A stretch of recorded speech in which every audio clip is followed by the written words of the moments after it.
Hello दोस्तों विपरीत परिस्थितियां किसी के साथ भी कभी भी घट सकती है और विपरीत परिस्थितियों से लड़ने के लिए हमें एक उचित सलाह की आवश्यकता होती है और ये उचित सलाह हमें कोई विद्वान पुरुष और गुरु से ही लेनी चाहिए। आज की छोटी सी मोटिवेशनल कहानी इस बात को पूर्णतः साबित करती है कि हमारे जीवन में गुरु का कितना महत्व होता है। दोस्तों, इस कहानी के साथ अंत तक जरूर चिपके रहिएगा और अंत तक पूरी जरूर सुनिएगा।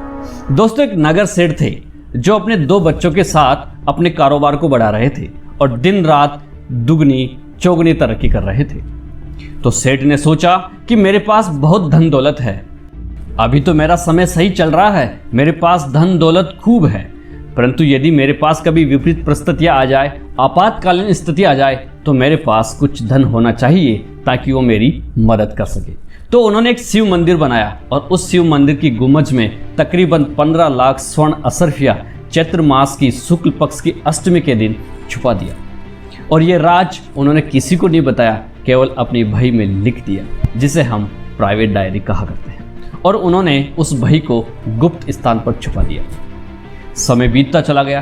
तकरीबन 10-15 साल बाद सेठ जी कहीं घूमने जा रहे थे और समय की विकटता ऐसी रही कि सेठ जी का रास्ते में ही देहांत हो गया और वो अपने मुख से इस बात को किसी को भी नहीं बता पाए और बच्चों ने उस कारोबार को संभालना शुरू किया, पर वो उस हुनर के साथ नहीं संभाल पा रहे थे जिस हुनर के साथ उनके पिताजी उस बिजनेस को किया करते थे। धीरे धीरे उनका कारोबार घाटे में जाने लगा और कर्ज बढ़ता हुआ चला गया।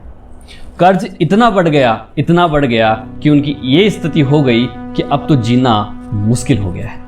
दोनों भाइयों ने विचार किया कि इतने कर्ज में तो हम जी नहीं पाएंगे और ऐसा भी हो सकता है कि हमारे पिताजी का इतना बड़ा कारोबार है तो कोई ना कोई ऐसा व्यक्ति जरूर होगा जिससे हम पैसे मांगते हैं। यदि हम उससे वसूली कर लें तो हमारा जीवन आराम से कट सकता है। उन्होंने ऐसा विचार करके पुरानी जितनी भी भैया थी उनको खंगालना शुरू कर दिया। 2-3 दिन तक खंगालते रहे परंतु कुछ भी हाथ नहीं लगा और एक दिन अचानक उन्हें वो भई हाथ लग गई जिसमें 15 लाख स्वर्ण असरफियों का राज पिताजी ने छुपा कर रखा था। जैसे ही उनके सामने वो भई आई, वो बड़े प्रसन्न हो गए। उनको लगा कि पिताजी ने तो हमारी सारी मुश्किल दूर कर दी, इस पैसे से तो हम पूरा कारोबार फिर से शुरू कर सकते हैं और पूरा कर्जा भी उतार सकते हैं। ऐसा सोचकर वो शिव मंदिर की गुम्बज को तोड़ देते हैं। और दोस्तों, मजे की बात ये थी कि उस शिव मंदिर से एक भी स्वर्ण असरफी नहीं निकली। वो आश्चर्यचकित हो गए, बोला कि ये कैसे हो सकता है? क्या पिताजी ने हमारे साथ धोखा किया है या फिर असरफियां किसी ने चुरा ली है? ऐसा विचार करके बड़ा दुखी हुए, पर उनको इतना विश्वास था कि हमारे पिताजी बही में गलत नहीं लिख सकते, इसलिए इसमें कोई ना कोई गूढ़ रहस्य जरूर छिपा है। अचानक उनके मन में ख्याल आया कि क्यों ना हम अपने गुरुदेव से बात करें, हो सकता है वो ही कोई ना कोई समाधान निकाल ले, इस गूढ़ रहस्य को शायद वो समझ जाए। ऐसा सोचकर उस भई को लेकर वो अपने गुरुदेव के पास जाते हैं।